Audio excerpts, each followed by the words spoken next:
afternoon, everybody. This is the first of regular media briefings that we're planning in order to balance our need to work on the response to COVID-19 and the public's need for timely and accurate information. I'm Dr. Jennifer Vines. I'm the Multnomah County Health Officer, and I'm the lead health officer for the 3 counties that make up the Portland Metro region, Multnomah, Washington, and Clackamas counties. I'm joined today by Dr. Dean Seidlinger, our state health officer, Dr. Christina Baumann, the Washington County Health Officer, and Dr. Sarah Present, the Clackamas County Health Officer. So it was just 1 week ago we were saying there were no cases in Oregon. This situation has evolved even more quickly than we originally anticipated. We fully acknowledge the concern on the part of the public about what spread of this virus means to us as a community and as a state. Our thoughts are with our colleagues and the people of Washington State who are working hard to contain the virus in the Seattle area. In the last week, we have had a confirmed case in a Washington County resident and a presumed case in a close household contact. We continue to emphasize close and prolonged contact as the highest risk of transmission. In response to a community request, Clackamas County tested several individuals associated with the Lake Oswego School District who had mild symptoms and who would not have otherwise met Centers for Disease Control criteria for testing. All of those tests were negative. There have been cases in Umatilla County in Oregon, cases in the state of Washington, cases in the state of California, and the CDC has opened up testing criteria as of just yesterday. So the CDC creates guidance for the entire country, and part of our job is to tailor this guidance for Oregon and individual counties. Almost all of the cases now in the western states have been community acquired. In other words, no links to travelers with COVID-19. We commend our health system partners for their collaboration and for being on the alert for potential cases. For now, the Oregon State Public Health Lab can test 80 specimens, which is approximately 40 people per day. This lab capability and the staff who make it happen are an enormous asset. Because of our finite testing capacity, we have agreed for now to prioritize testing for hospitalized individuals who have symptoms of a serious viral lung infection and are negative for influenza. A positive test goes to CDC for confirmation, and we are confident in our supplies, methods, and the skills of our lab staff. We anticipate additional lab capacity in the coming weeks and months. So what is public health doing? Local public health is continuing to connect with travelers returning from China.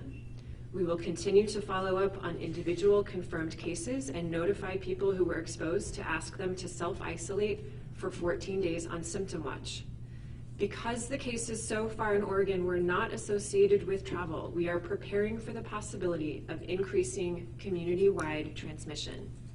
Based on limited information, our working assumption is that the impact to our community and health systems will be similar to a bad flu season in terms of the number of seriously ill people and the potential strain on healthcare resources.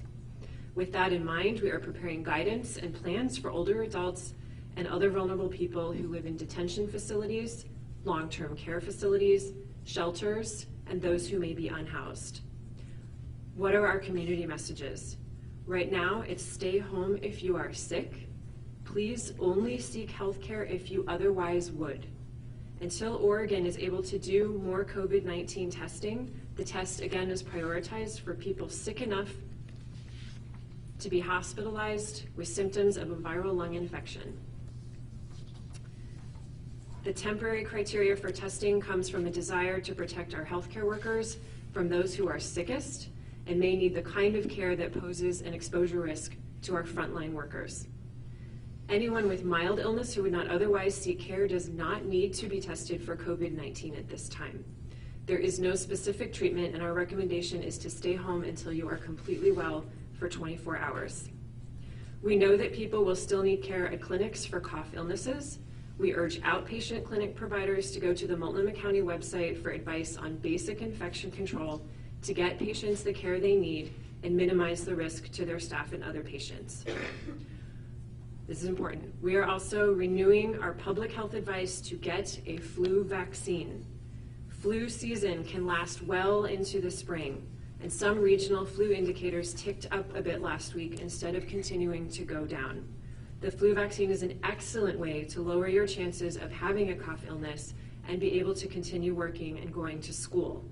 Everyone aged 6 months and older should have this year's seasonal flu vaccine, which recent CDC reports suggest is a fairly good match to circulating strains. We are often asked about social distancing strategies, and by that I mean canceling events, recommending telecommuting, and closing schools. We do not take these decisions lightly, given the social disruption and potential of far-reaching ripple effects on our kids' education and our various workforce members. The clear consensus from regional and state public health officials is that as of right now, COVID-19 is not severe enough or widespread enough to proactively implement preventive school closures and cancellation of communal events. We realize there is room for individual school and district decision making. We do not have set thresholds at this point and are closely watching what is happening in other states, what measures are being implemented, and how effective they are at minimizing spread. For everybody else, if you are well, we are not recommending any changes to people's daily routines. And please do not discriminate based on your perception of where you perceive someone to be from or where you think they may have traveled. Finally, to make sure people get the health care they need and don't spread the virus unintentionally in healthcare settings, our messages are the following. Again, only seek health care if you otherwise would. Employers, please do not require testing or a note for return to work. And know that for right now, COVID-19 testing is only available to people sick enough to be hospitalized. If you have a loved one hospitalized or in a long-term care facility, we urge you, for the time being, to try to limit the number of visitors to adults, by that I mean over age 12, who are well, and ideally no more than 2 at a time.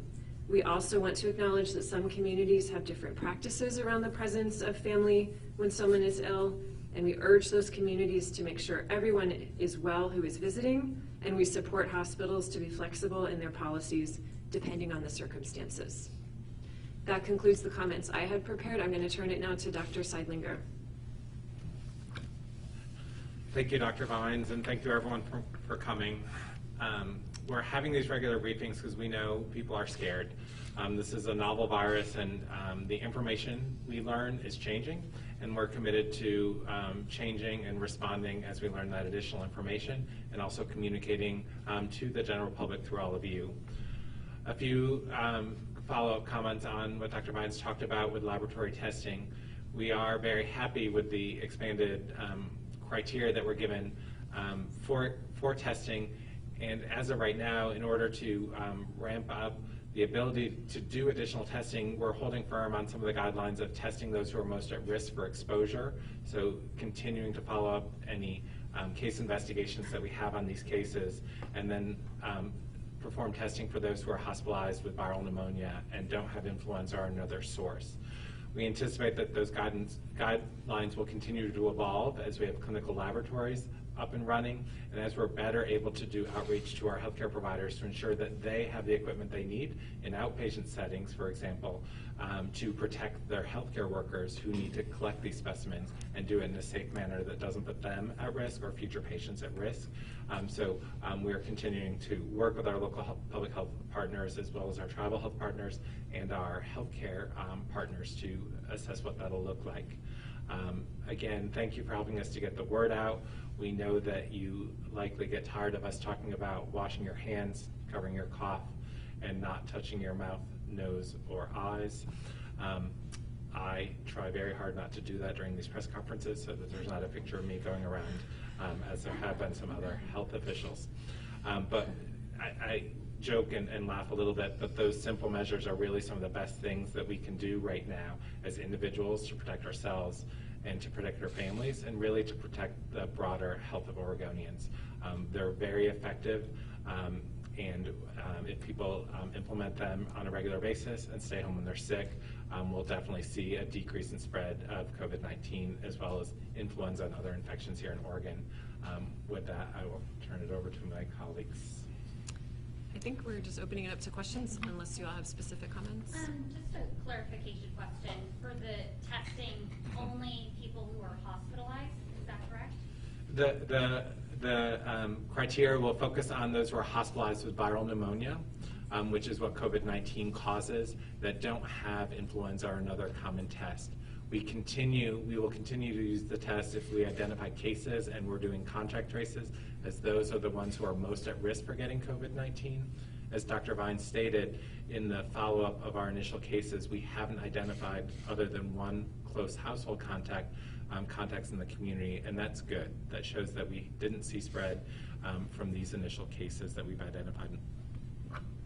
We have not seen spread from these initial cases that we've identified in Oregon, but we'll continue to work on investigating cases as they come forth. The CDC opened those guidelines so people could go through their doctor in order to get the testing. Will that not be happening in Oregon?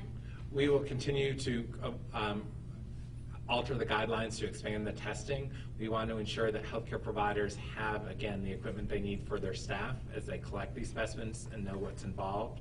We are working on refining the process for ordering these tests to make it much easier for providers, whether they're in the community or in the hospital, to identify why this person's at risk for COVID-19, what are the symptoms they're having, so they can see right there whether testing is recommended or not, and make additional comments, so it'll streamline the process of ordering that test. We want to ensure that they have the equipment so they can safely collect the test, and then when the test comes to our state public health laboratory, they've demonstrated a very efficient procedure for getting these tested on a daily basis. We have the capacity there in the lab. We want to ensure that that capacity for collecting the specimens safely and getting them to the lab prioritizes those who need it the most, rather than opening up in one fell swoop to anyone who wants a test. So will clinics be able to test people? Because we heard from some doctors yesterday saying I keep having patients come in, but I have no ability to test them because we don't have that. Unlike in some of our neighboring states that have some commercial testing available right now for COVID-19 in addition to their state and local public health laboratories, in Oregon we have one public health laboratory that can test for these specimens and no commercial laboratories open and available to do this testing yet. We anticipate that that will happen over the coming weeks. We haven't been given a definitive timeline by our federal partners. So for the time being, that's why we're prioritizing those who are potentially experiencing complications from this, and those who are most at risk for contacting them, which is the ones who are contracting this virus, which is the contacts of our cases, and potentially some returning travelers from endemic areas. So will it still then just be hospitals who have the ability to do this for now? That will be the primary place, though if someone is being identified as part of a public health investigation and they've sought care in an outpatient setting, they may be able to do that testing for us, but I think most of those outpatient mildly ill folks would be identified in our public health investigations still at this time, but we anticipate that evolving over the short period of time as we see testing capacity come up and we ensure that healthcare providers can safely, again, collect these specimens, because it does require personal protective equipment for that person who is collecting the specimen. Dr. Rins, you said 80 specimens a day at the lab with 40 people. I think we don't assume 80 specimens is 80 people. Can you clarify that? I'll clarify a little more. For now, there is a recommendation that when possible, that 2 specimens are collected per patient. So typically the public health lab will test both of those specimens, and in the case of a positive, those specimens will go forward. As I've stated before, if additional capacity is needed in the laboratory, we've been training additional staff and we have additional machines so that we have the equipment and the supplies to do additional testing. But right now we're able to accommodate 2 tests per patient.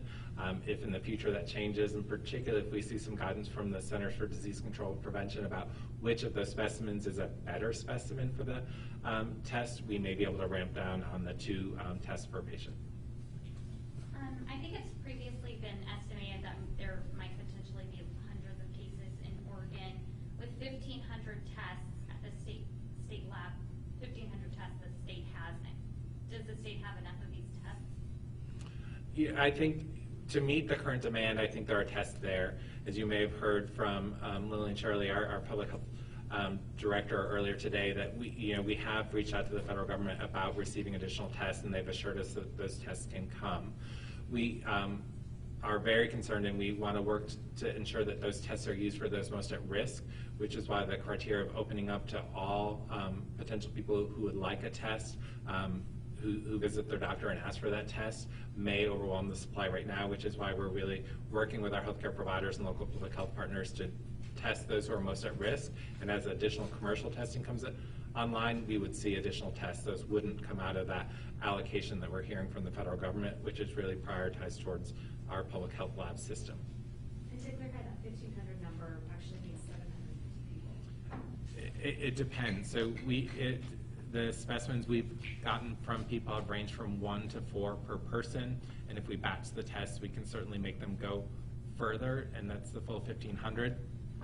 If we only test limited numbers per day, those will go down sooner, but we have a commitment from our federal partners that they will restock these tests, and they're working very quickly to ensure that the public health laboratory system across the country has those tests. So we don't anticipate a shortage of the test materials themselves. So my understanding is so that individuals who have mild symptoms, so do I understand correctly that there isn't necessarily a benefit to identifying what they have if it's coronavirus?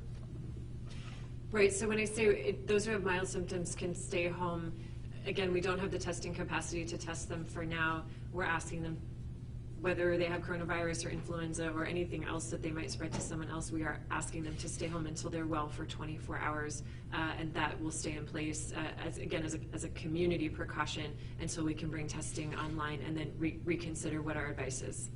So what about people who say didn't come in close contact with a person who was sick, but were still in that general orbit? Considering we don't know everything about the virus, right? People still say who are sick and who are concerned, not because in the abstract they may have gotten sick, but because they have they could have had some limited contact. Would there be a benefit to treating those individuals differently from just someone who's afraid? Mm-hmm. Yeah, I think this is what local public health departments do when we confirm a case and we start to look at the circle of social contacts and household contacts. We prioritize by level of exposure.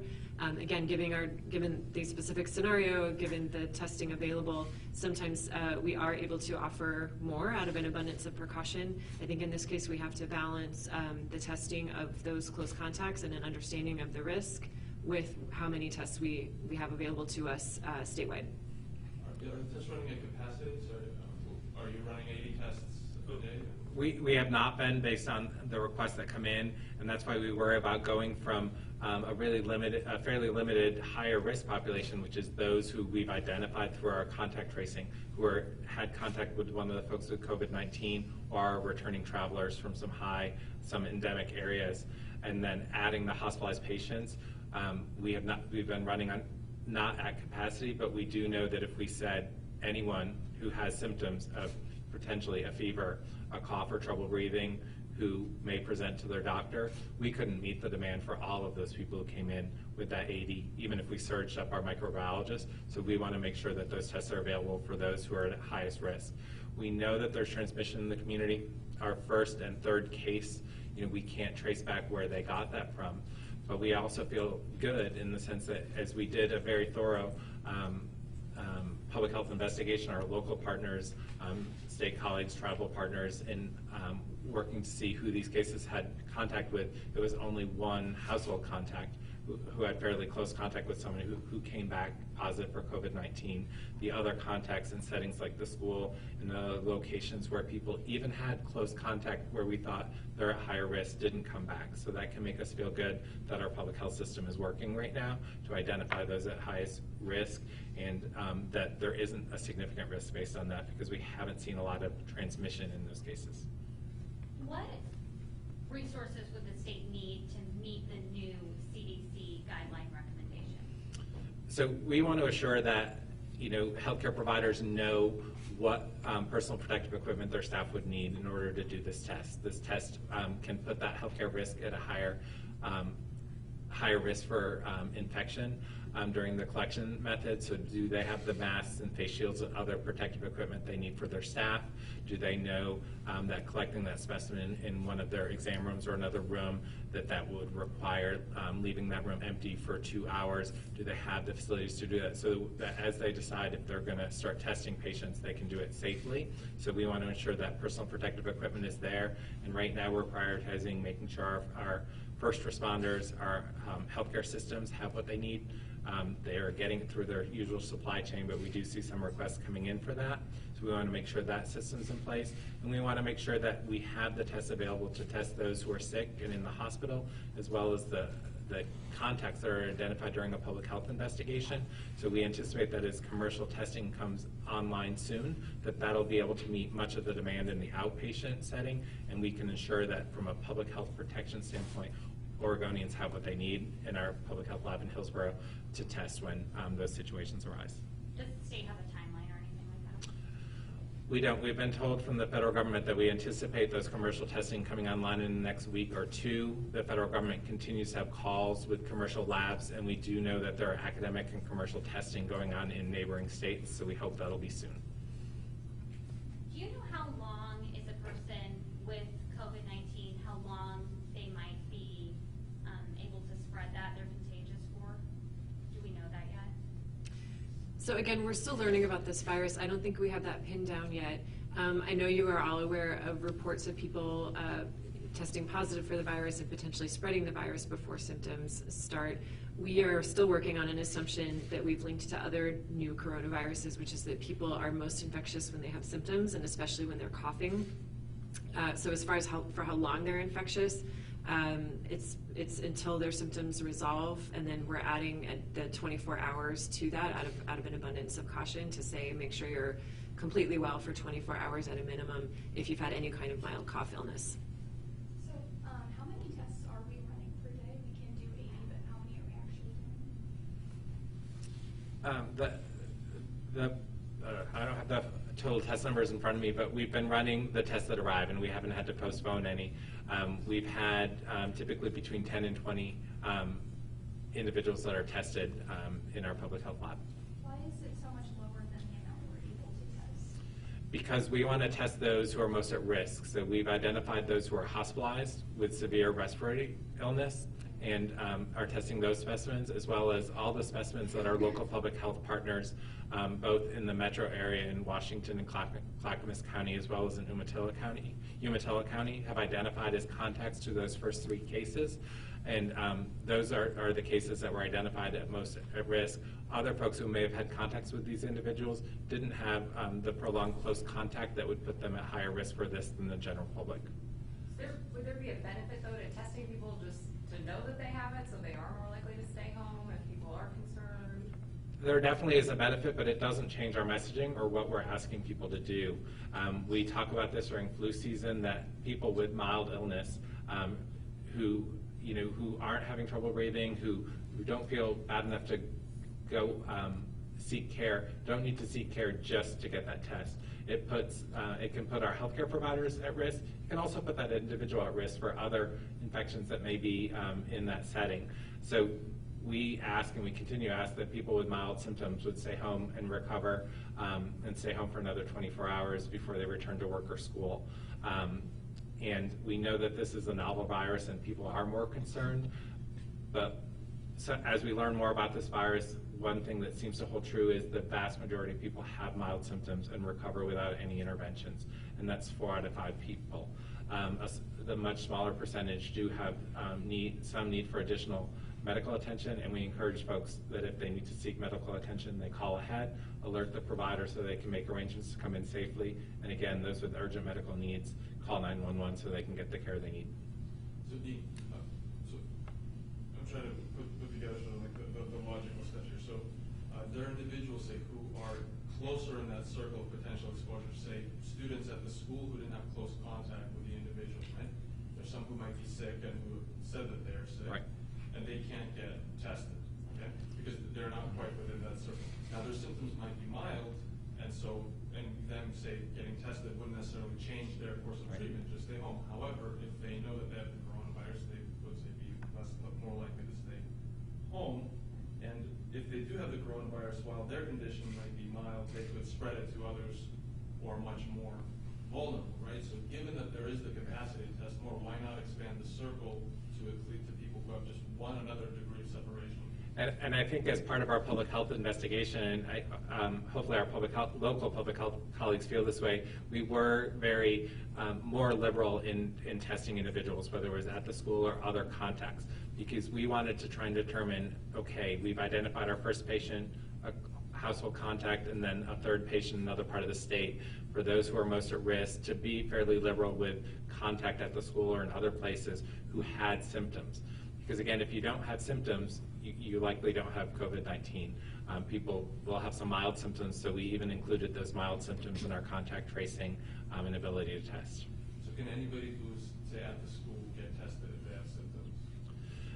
We currently identified those who are most at risk, and there were others who didn't have symptoms who were not tested, and now we are beyond the 14-day window when those people were last exposed to the individual who tested positive, and so likely any infection they develop now is likely due to seasonal influenza or potentially to exposure out in the community to another virus or potentially this virus. But we haven't seen significant illnesses in the folks that we've been interviewing who had the contact. So has OHA received test kits from providers that it's chosen not to test? No, we for providers who want to submit a test, they have to contact public health. We talk about the potential risk exposures and whether or not testing is warranted. So testing doesn't come in. That hasn't been discussed with our local or state public health officials. So no, we haven't had to turn away tests that have arrived at the Hillsborough facility. So you tested every kit that you've received? Yes. Have tests come from physicians? We have received tests from those who weren't part of the initial investigation criteria that we have, but from the CDC criteria on hospitalized patient with severe respiratory symptoms that we have tested, yes.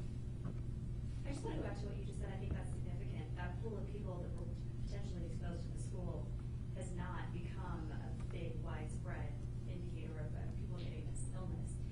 Can you just go over that one more time? And what does that show you as far as potential future movement of this in the state? I can talk again, or I don't know if you, Dr. President can talk.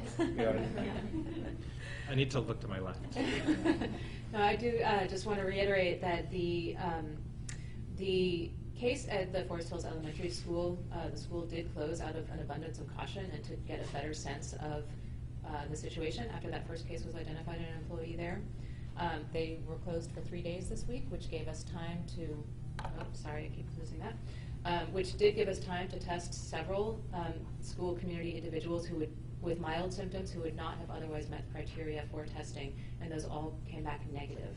Given the time frame from when the case was there, the deep cleaning that the school has done, we, at this point, do not consider anybody in the Forest Hills Elementary or Lake Oswego School District to be at any higher risk than the general public based on this exposure. You guys have said several people were tested. Do you have an actual number of how many people were tested in terms of who had contact with that school? So I can't give you the details of the public health investigations to protect individuals' privacy rights. We are being consistent with the state messaging at this point that we are reporting the statewide numbers of people under investigation. But I do feel confident that we've tested enough to feel secure that there's not widespread community transmission within the school. So how many tests has the OHA requested? Or how many tests are expected to come in, and how many are necessary to meet what you envision to be the demand? Do you mean test kits from the federal government? Either that or commercial. So I don't have an idea on the test kits from the federal government. I know they're ramping up to releasing 1,500 test kits total. There's about 500 tests available. I know that the federal government is releasing 1,500 test kits. There's about 500 tests available, or up to 500 tests available on that, depending on how they're batched and how many you do together. And the federal government says that those tests are enough to meet demand within the public health system. The commercial laboratories, academic laboratories that are coming on board draw from a different pool of reagents, and we know that, again, we have those testing ability in our neighbors to the north, as well as in California and several other states. We just don't have that here, and that's a conversation between the labs and our federal partners who have to approve their tests. Oregon State Public Health Lab and Public Health here isn't a part of the approval process. How many people would you like to be able to test? I'd like to be able to test enough people a day to answer our questions about, are we seeing community transmission from cases that we identified, and for those who are hospitalized with complications, do they or do they not have COVID-19? I think my answer will change as we potentially identify more cases in the community or learn more about this virus, and if there are particular risk groups for this virus, whether it's returning from a particular area, because we know we continue to have traveler-associated cases with the most recent cruise line exposures that's docked off the coast of San Francisco. So I'd like to have capacity so we know that if we identify a potential case or cluster here in Oregon, that we can adequately reach out, do a case investigation, test those that we need to, but I can't give you a definitive number. Maybe 2 more questions? Does the seriousness of what's happening up in the Kirkland area give our community any greater risk of more exposure, more transmission, or is it kind of an isolated measure? I think, you know, as Dr. Vine said, our hearts go out to our colleagues in Washington as they've identified significantly more cases than us, and tragically we've had many deaths. We have been working with our long-term care facilities, skilled nursing facility partners, and our other residential settings where we know that spread could occur more easily. And also we have individuals who are at higher risk for complications to ensure that they have appropriate practice in place, we can answer their questions, and that we have plans in place so we can try and prevent some of the spread and tragedy that we've seen in Washington. So, at what capacity would you then expand your criteria to CDC's current criteria? I think within the existing public health laboratory, I don't know that we could expand to meet the CDC criteria across all 4.4 million Oregonians who might go in and request a test. You know, that's a single facility, but the commercial facilities will spread out that burden, and I think as they come on board, we'll be able to broaden our criteria. Plus, the commercial labs wouldn't be beholden necessarily to our criteria. We would still work with our healthcare partners and recommend that they test those most at risk, because again, for the general public who may have a mild disease, we hope that they don't seek care. We hope that they'll stay home and recover without ever having to seek care, and that way we reserve our healthcare system outpatient visits, our emergency room visits for those who need them most. Thank you. And again, commercial labs, that could happen in a week or so, you said? Yeah, the timeline we've been given is in the next week to 2 from our federal partners.